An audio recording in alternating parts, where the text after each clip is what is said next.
महेश, देखो कितनी सुंदर बेटी है हमारी। भगवान ने हमें इतने सालों बाद बेटी दी। मुझे तो यकीन ही नहीं हो रहा।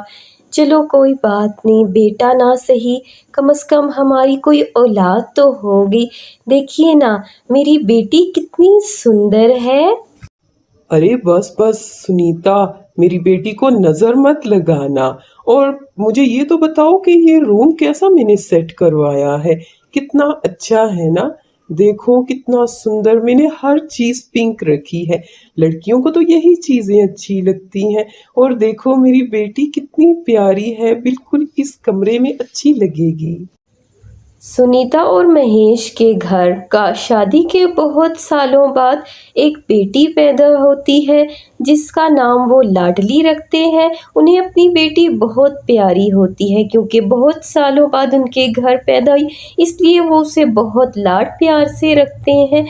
वो दोनों बहुत अमीर थे, इसलिए अपनी बेटी की हर ख्वाहिश को पूरा करते। मम्मा, मेरा कमरा कितना सुंदर आपने डेकोरेट करवाया है। वाह, हर चीज़ पिंक है, बचपन की तरह बहुत प्यारा है रूम। अरे तो क्या मेरी बेटी बड़ी हो गई है? मेरी गुड़िया तो अभी भी छोटी सी मेरी प्यारी गुड़िया रानी है। और आपको रूम अच्छा लगा है मेरी लाडली को? वाह, बहुत अच्छा। ये हुई ना बात, आपको रूम अच्छा लगा तो बस सब ठीक है। बाबा, मुझे रूम तो अच्छा लगा है, लेकिन मुझे एक पिंक फ्रॉक चाहिए। प्लीज़ मुझे पिंक फ्रॉक दिला दीजिए ना। मुझे पिंक फ्रॉक पहनने का बहुत ज़्यादा मन हो रहा है। मेरी लाडली बेटी, आपको रिक्वेस्ट करने की क्या जरूरत है। आप बस बोल दिया करो, आपके मम्मी पापा आपको हर चीज लेके देंगे। और अभी मैं ऑफिस जा रहा हूँ, मम्मा आपको मॉल ले जाएंगी। जो भी अपनी पसंद के टॉयज हो, कपड़े हो, वो जाके ले आओ। इतना कहने के बाद फिर महेश वहाँ से चला जाता है अपना ऑफिस बैग लेकर। और कुछ ही देर बाद काम ख़त्म करने के बाद सुनीता अपनी बेटी को मॉल लेके जाती है। फिर लाडली को जो भी अपने लिए कपड़े और टॉयज अच्छे लगते हैं वो मॉल से जाकर ले लेती है। और जैसे ही शाम में उसके पिता घर आते हैं तो बाबा, बाबा, ये देखिए मेरी पिंक फ्रॉक। देखिए, मुझे मम्मी ने न्यू पिंक फ्रॉक दिलाई है। पापा, मेरी पिंक फ्रॉक अच्छी है ना?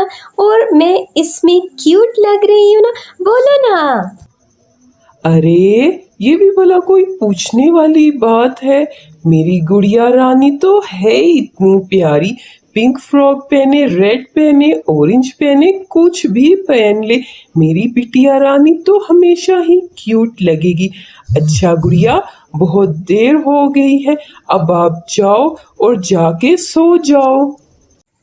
अब अगले दिन जैसे ही सूरज निकलता है, फिर सुबह नाश्ता करने के बाद लाडली तैयार हो जाती है और माँ बहुत ही प्यार से दोनों को भेजती है। महेश, जाए मेरी लाडली को स्कूल छोड़ कर आए। और बेटा, अपना बहुत ख्याल रखना। मैंने आपका लंच बॉक्स भी डाल दिया है और कुछ पैसे भी हैं। जो भी मेरी गुड़िया का खाने का दिल हो ले लेना। अब महेश लाडली को स्कूल छोड़ने के लिए चला आता है। लाडली जिस स्कूल में पढ़ती थी, अपनी क्लासरूम में सबसे मोटी वही थी क्योंकि वो बहुत खाना खाती थी। इसी तरह स्कूल कैंटीन में जब वो खाने के लिए बैठती है तो बहुत सा खाना लेकर बैठती है, जिससे बच्चे उसका बहुत मजाक उड़ाते हैं। लाडली, तू कितना खाना खाएगी? एक दिन खा खा के फट जाएगी। और अंकिता, चलो ना, हम कहीं बाहर खेलने चलें। तू क्या इस लाडली के पास बस बैठी रहती है? ये तो मोटू है। इसी तरह बच्चे लाडली का मजाक उड़ाते। जब ब्रेक होती तो लाडली चुप करके खड़ी रहती, बाकी बच्चे कभी इधर भागते उधर भागते, स्कूल में इंजॉय करते। लेकिन लाडली मोटी थी, वो अपने वज़न की वजह से ज़्यादा नहीं भाग सकती थी, इसलिए बच्चों को उसका मजाक उड़ाने का एक और बहाना मिलता है। हाय हाय, कितना मजा लगाकर, है ना। लेकिन लाडली, तू तो नहीं भाग सकती, तू कैसे एंजॉय करेगी? तू तो इतनी मोटू है, बस एक जगह पर खड़ी रहती है। खाना कम खाया करना मोटू, हर वक्त खाना खाती है तो इतनी मोटू हो गई है। ए बबलू, खबरदार मेरी फ्रेंड का मजाक उड़ाया था, नहीं तो दूंगी एक घूंसा। समझ आया ना, ये मेरी दोस्त है, ये लाडली है, अपने माँ बाप की इकलौती है। खबरदार मेरी दोस्त को कुछ कहा, वो कुछ बोलती नहीं है तो तुम दोनों ज़्यादा ही फ्री हो गए हो। अगर नहीं हमारे साथ खेलना तो चलो भागो यहाँ से, मुझे भी तुम लोगों के साथ नहीं खेलना। जो मेरी फ्रेंड का मजाक उड़ाएगा मुझे उसके साथ नहीं खेलना। इस तरह लाडली की फ्रेंड उसका मजाक उड़ाता देख बच्चों को गुस्से से वहाँ से भगाती है, क्योंकि लाडली की फ्रेंड अंकिता उसकी बहुत अच्छी सहेली थी, वो हमेशा उसके साथ रहती थी। लाडली, तू फिक्र मत कर, देखा मैंने कैसा मज़ा चुकाया है इन लोगों को। तू फिक्र मत कर और तू इनकी परवाह मत किया कर। जब तक मैं हूँ ना, कोई तेरा मजाक तो उड़ाए, देखना कैसे घूंसे दूंगी। चला, अच्छा अब हम दोनों खेलते हैं। अंकिता और लाडली की दोस्ती ऐसी ही थी। समय गुजरता है, अब दोनों बड़ी हो जाती हैं और एक ही कॉलेज में एडमिशन लेती हैं, जहां लाडली होने की वजह से बहुत खाती पीती, तो वो बहुत ज़्यादा मोटी हो चुकी थी और अंकिता बहुत स्मार्ट थी, जिसकी वजह से अभी भी बच्चे कॉलेज के उनका मजाक उड़ाते। ओह माय गॉड लाडली, तुम इतना सारा खाना कैसे खा सकती हो? अपनी फ्रेंड को देखो कितनी स्मार्ट है, कुछ सीख लो भाई उससे। तुम इतनी मोटी हो गई हो कि चेयर पर भी पूरी नहीं आती। हाँ, तो तुम्हें मेरा मोटा होने से क्या मसला है? मैं खाती हूँ तो अपने बाप का खाती हूँ, तुम्हें क्या इससे? तुमसे तो नहीं लेके खाती ना।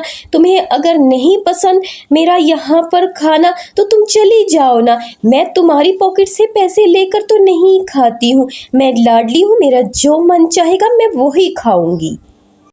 लाडली को यूं ही खाना खाने का बहुत ज़्यादा शौक था, इसीलिए जब कॉलेज ऑफ भी हो जाता तो वो किसी न किसी ठेले वाले के पास खड़ी नज़र आती। लाडली जैसे ही कॉलेज से आती है तो देखती है माँ ने टेबल पर बहुत सारा खाना लगा रखा है। अरे मेरी गुड़िया रानी आ गई है, देखो माँ ने कितने सारे खाने बना कर रखे हैं मेरी लाडली बेटी के पसंद के। जाओ बेटा, जल्दी से फ्रेश होकर आ जाओ, फिर खाना खा लो, जाओ बेटा। अरे वाह माँ, आपने तो सच में मेरी पसंद के सारे खाने बनाए हैं और इतना सारा। माँ बस मैं थोड़ी ही देर में फ़्रेश होकर आती हूँ, फिर आप मुझे अपने हाथों से खाना खिलाइएगा। बहुत अच्छा है, थैंक यू माँ, इतना अच्छा और स्वादिष्ट खाना बनाने के लिए। अब लाडली थोड़ी देर बाद फ्रेश होने के लिए चली जाती है और जब वो चेंज करके फ्रेश होकर आती है तो माँ बहुत ही लाड प्यार से उसे खुद खाना खिलाती है। मेरी बच्ची को खाना अच्छा लगा है बेटा, सारा कुछ तुम्हारी पसंद का बनाया है। जो भी खाना हो अपनी माँ को बता दिया करो। खाओ मेरी लाडली बच्ची, माँ तुम्हें ऐसे खुश देखकर बहुत खुश होती है। जुग जुग जियो। अरे दोनों माँ बेटी बस बातें ही करती रहोगी या इधर भी देखोगी? देखो बेटा, मैं आपके लिए कितना सुंदर ड्रेस लेकर आई हूँ अपनी लाडली बेटी के लिए। आप जल्दी से खाना खा लो और फिर इसे जाके अपने रूम में ट्राई करो। लाडली जब खाना खाने के बाद अपने रूम में ड्रेस चेक करने के लिए जाती है तो वो बहुत ज़्यादा उसे फिट होता है, उसे पूरा ही नहीं होता, जिसकी वजह से लाडली बहुत उदास हो जाती है। अरे कितना सुंदर ड्रेस है, लेकिन ये तो मुझे पूरा ही नहीं आ रहा। मुझे लगता है मैं सच में बहुत ज़्यादा मोटी हो गई हूँ।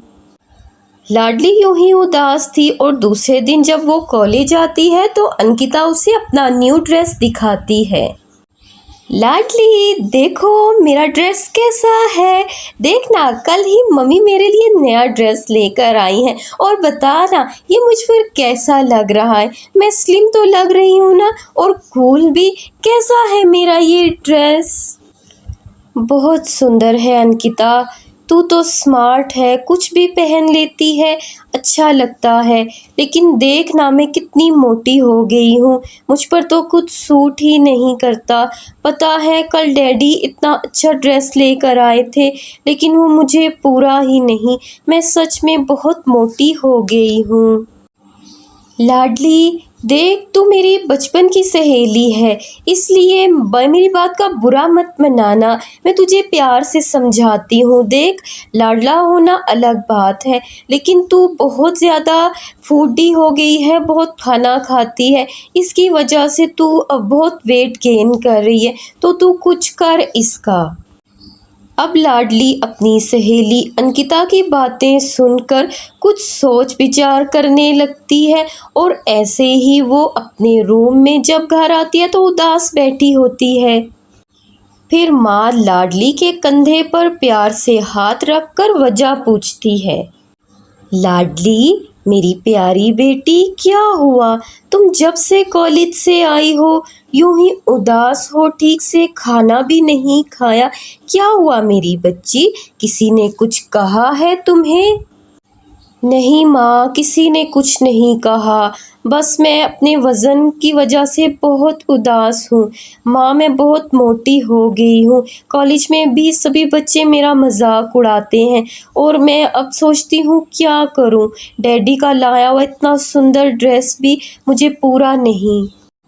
अरे तो फिर क्या हुआ? इसमें उदास होने वाली कौन सी बात है? हम तुम्हें दूसरा ड्रेस लेकर देंगे, और तुम जैसी भी हो देखो हमें तो बहुत प्यारी हो, और तुम उदास ना हो। कॉलेज के बच्चे जो तुम्हारा मजाक उड़ाते हैं मुझे बताओ, मैं बात करती हूँ। नहीं सुनीता, लाडली की बात बिल्कुल ठीक है। देखो हमारे लाड प्यार की बात अलग है, लेकिन वो जवान है, उसका इतना वजन और इतना ठीक नहीं। देखो कल को उसका रिश्ता भी होगा, और आजकल मोटी लड़कियां कोई नहीं पसंद करता, तो हमें इस बारे में कुछ सोचना चाहिए। लाडली का वजन किसी तरह कम करना होगा। अरे बस इतनी सी बात? तो चलिए अच्छा ठीक है, लाडली तुम्हारी माँ पढ़ी लिखी है, तुम्हारी मैं 1 मंथ की कॉलेज की छुट्टियां करवा देती हूँ, और बोल देंगे हम कहीं बाहर गए हैं। इतने में देखना तुम्हें मैं दिन रात ऐसी डाइट रखूँगी और एक्सरसाइज करवाऊँगी, जिससे 1 महीने में ही तुम्हारा वज़न कम हो जाएगा। ठीक है मेरी बच्ची, तुम उदास मत हो। इस तरह अब लाडली कॉलेज से 1 महीने की छुट्टी ले लेती है, और इस दौरान वो घर ही में अपने लॉन में बहुत ज़्यादा एक्सरसाइज करती है, दौड़ लगाती है, जंप करती है। ये सब उसके लिए मुश्किल तो था, लेकिन वो हिम्मत नहीं हारती, और इसी तरह लगातार एक्सरसाइज करती है। माँ उसके लिए हेल्दी डाइट फूड बनाती है। शाबाश मेरी बच्ची, ऐसे ही मेहनत करो, तुम यकीनन कर सकती हो ये सब। इस तरह अपनी लगातार मेहनत से कुछ ही टाइम में लाडली का वज़न कुछ हद तक कम हो जाता है, और जब 1 महीना गुजरता है तो लाडली बहुत स्लिम हो जाती है। अरे तू मेरी बच्ची को किसी की नज़र ना लगे। देखो मेरी बेटी कितनी सुंदर लग रही है स्लिम होकर। शायद बेटा गलती हमारी ही थी, जिसकी वजह से तुम परेशान हुई। देखो लाड प्यार अपनी जगह, लेकिन बाज़ दफ़ा हम लाड प्यार में आकर कुछ गलत कर देते हैं, तो बेटा हमें माफ़ करना। अब लाडली जब 1 महीने की लगातार मेहनत के बाद कॉलेज जाती है, तो सभी स्टूडेंट्स उसे देखकर हैरान रह जाते हैं। ओह माय गॉड लाडली, ये तू है? मुझे अपनी आंखों पर बिलीव नहीं हो रहा। तू इतनी स्लिम कैसे हो गई, और तू इतनी ज़्यादा सुंदर लग रही हो। ओह हाँ अंकिता, ये मैं हूँ। याद है कॉलेज के लास्ट डे जब मैं तुझसे बात कर रही थी, तो तूने मुझे समझाया था कि मुझे अपना वज़न कम करना चाहिए। फिर मैंने बहुत सोचा, इसलिए मैंने 1 महीने की छुट्टी ले ली, जिसमें मैंने दिन रात एक्सरसाइज की, डाइट फूड लिया और उससे मैं स्लिम हो गई। तू मेरी बचपन से सबसे अच्छी दोस्त रही है। तूने मुझे बहुत प्यार से समझाया, बाकी स्टूडेंट्स की तरह नहीं जिन्होंने मेरे मोटापे का हमेशा मजाक उड़ाया। अंकिता और लाडली, हम दोनों को माफ़ कर दो और बाकी स्टूडेंट से भी मैं बोलूँगी तुमसे माफ़ी मांगे।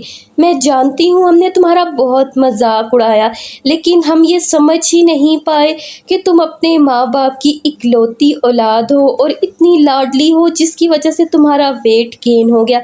जैसे अंकिता ने तुम्हें प्यार से समझाया, हमें भी ऐसे ही समझाना चाहिए था, लेकिन हमने हमेशा तुम्हारा मजाक उड़ाया। माफ़ कर दो। अब अंकिता और लाडली बाकी सभी स्टूडेंट्स को माफ़ कर देती हैं। इस तरह सब हंसी खुशी एक ही कॉलेज में पढ़ते और खुश रहते थे।